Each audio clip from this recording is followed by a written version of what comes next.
Welcome. Today we're diving into the psychology of chronic distrust, but we're going to look at it from a different angle.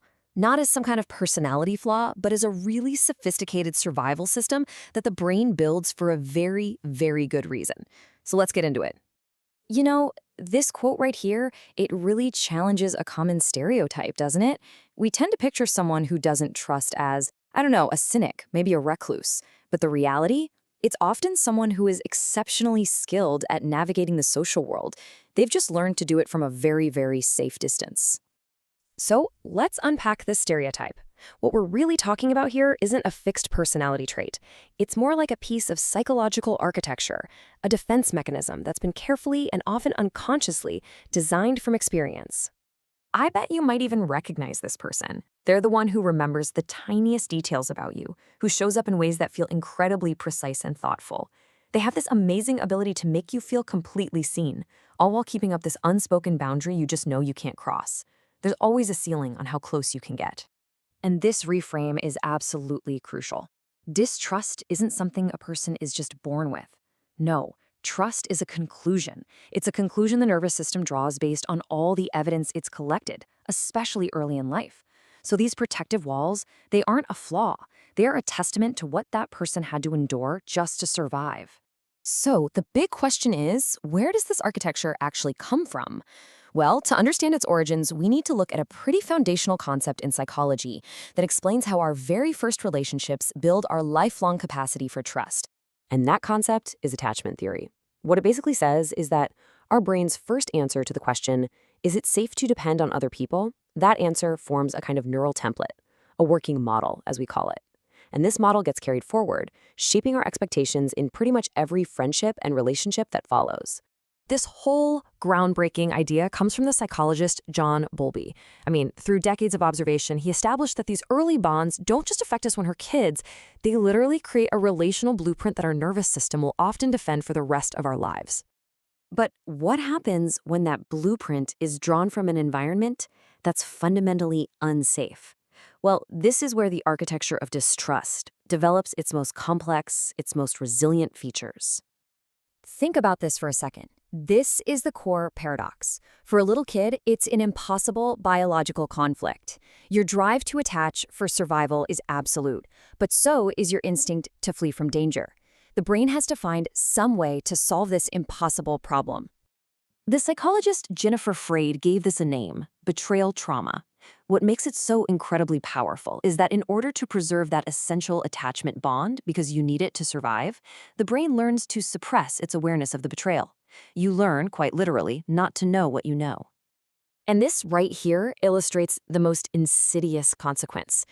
The distrust doesn't just point outward at the world, it turns inward.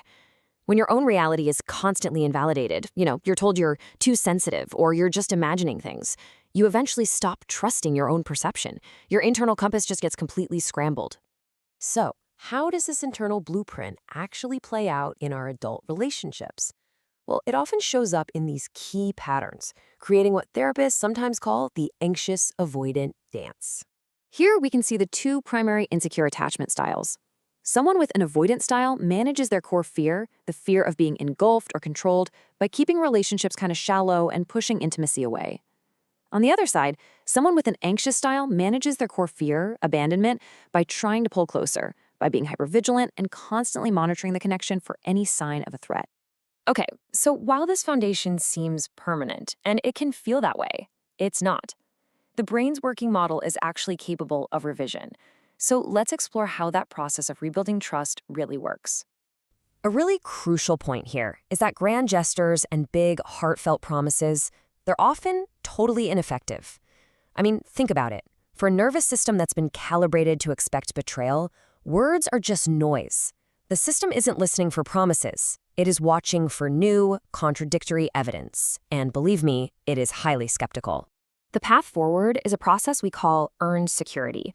This is not about a single transformative event, no aha moment. It's the slow, methodical process of gathering new data points, new evidence that proves the old conclusion that people are fundamentally unsafe is maybe no longer entirely accurate. And this is what earned security looks like in practice. It's not some dramatic rescue. It's someone showing up on a random Tuesday with the exact same consistency they showed when they were first trying to impress you. It's the accumulation of hundreds of small, even boring moments of reliability that the brain slowly and very reluctantly begins to categorize as safe. So finally, I think it's absolutely essential to reframe what it means for someone with this kind of history to choose connection. Because this is never, ever a simple decision. It is a profound act of defiance against years and years of neurological conditioning. Just think about that for a moment. When someone who has spent a lifetime building walls decides that a connection is actually worth the risk, what they're doing is consciously overriding a deeply ingrained survival instinct. That is an act of loyalty and bravery on a level that, frankly, many of us may never have to comprehend. And if any of this resonates with your own experience, it is so important to remember this. Those walls, that hypervigilance, they were not a mistake. They were a brilliant and effective survival strategy that got you through. It is proof of your capacity for resilience, not your incapacity for love. So the work, then, isn't about tearing all the walls down indiscriminately. It's about taking a really careful inventory. The survival architect becomes a thoughtful renovator, deciding with new intention which structures still serve a purpose and which ones might now be preventing the light from getting in.